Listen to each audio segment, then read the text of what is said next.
성남시 소식도 알아보겠습니다. 다음 달에 성남시장 직속에 재개발, 재건축 추진 지원단이 출범한다는데요. 네. 배경이 어떻게 됩니까? 성남시가 오는 10월부터 재건축, 재개발 추진단을 가동을 하게 됩니다. 이는 각종 규제와 복잡한 절차로 인해서 추진 동력이 떨어진 성남, 수정, 중원 등 원도심과 일기 신도시죠.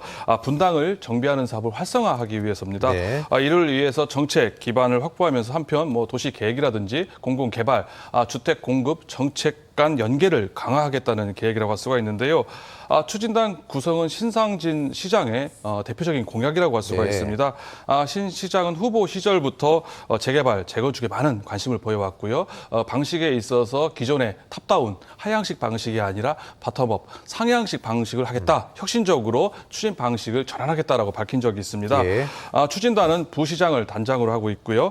도시계획, 도시개발, 공무원, 사무관급 이상 공무원들과 자문 역할을 하는 민간 전과 17명으로 구성이 되게 됩니다.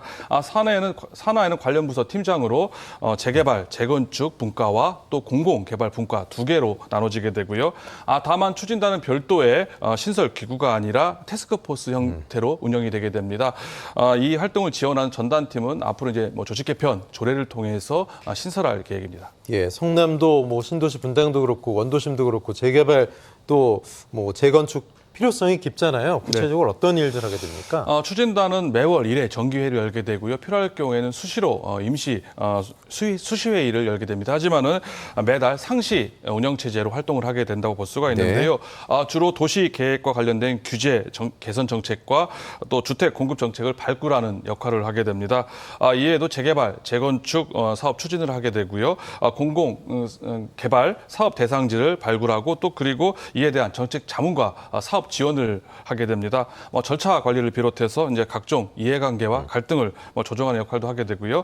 한마디로 말해서 원도심과 일기 신도시 분당 정비를 총괄하는 역할을 하게 된다고 볼 수가 있습니다. 예. 성남시는 이를 통해서 균형 발전과 주거 환경 개선에 속도를 낼 것이라고 좀 기대를 하고 있는 상황이고요. 안정적인 주택 공급과 조화로운 주거 문화 조성에도 크게 기여할 것으로 긍정적으로 지금 예상하고 있습니다. 예, 신상진 성남시장은 이 기구를 통해서 공약을 구체적으로 추진 검토한다 이런 얘기인데 어떤 내용들이 공약상에 들어가 있었죠? 그렇습니다. 민선 8기 신상진 시장의 주요 공약들이라고 할 수가 있는데요. 첫 번째로 재개발, 재건축 용적률을 예. 상향하고 분당의 빌라 단지의 용도 지역 종상향을 검토를 하게 됩니다.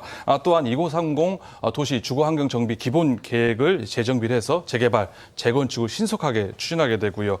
재정비 기간에 이주 전용 단지를 조성해서 네. 주거를 확보하겠다는 공약도 추진할 예정입니다. 이외에도 4만 세대 주택을 공급할 뿐만 아니라 청년, 신혼 부부를 위한 주거 복지 지원 방안도 검토한다는 계획인데요. 상당히 구체적이고 현실적이라는 점에 있어서 많은 준비와 고민을 하지 않았나 생각이 됩니다. 특히 이주 전용 단지를 조성하겠다는 공약은 상당히 신선하고 획기적이라고 예. 볼 수가 있는데요. 실제로 이런 공약들을 추진하는 데 있어서 실천하는 데 있어서 많은 어려움, 난관, 예상 외에 어려움이 나타날 수도 있겠지만은 방향성, 적극성, 구체성에 있어서는 상당히 긍정적인 평가를 할 수 있지 않을까라고 생각을 합니다. 예, 근데 기초단체 수준에서 단독을 할 수 있는 일이 아니기 때문에 국토부와의 면밀한 협조도 중요한데 최근에 국토부와 또 5개 일기 신도시 지자체장들과 간담회를 했어요. 어떤 내용들 요구했습니까? 그렇습니다. 신 시장의 내용들이 상당히 내용은 좋지만 이게 예. 일개 지자체에서 기초단체에서 할 수 있는 일이 아니다 보니까 그렇죠. 이제 국토부의 협조를 절대적으로 필요한다고 볼 수가 있습니다. 신 시장하고 이제 국토부 원희룡 장관의 간담회, 지자체들과 간담회가 있었는데요. 예. 이날 간담회에서 이제 국토부에다가 일기 신도시 정비 사업 권한을 지자체로 대폭 이양해 달라고 요구를 했습니다. 그래서 일기 신도시 정비 사업을 신속하게 추진하겠다는 계획인데요. 이외에도 재건축, 안전진단 등급을 좀 완화해달라. 그리고 용적률 상향을 위한 가이드라인을 제시해달라는 요구도 했습니다. 무엇보다 윤석열 대통령의 공약사항인데요. 일기 신도시 특별법 제정을 해달라. 그리고 마스터 플랜 수립을 조속하게 해달라는 요구도 했습니다. 이를 위해서 국토부와 지자체 간의 협업을 통해서 정비 사업에 속도를 내야 되지 않겠느냐라고 이날 간담회에서 신 시장이 이제 간담회에서 적극적으로 요구했다고 전해지고 있습니다. 예, 주민 의견도 잘 좀 수렴해서 정책 결정이 됐으면 좋겠습니다. 여기까지 듣겠습니다. 이도현 교수님 고맙습니다.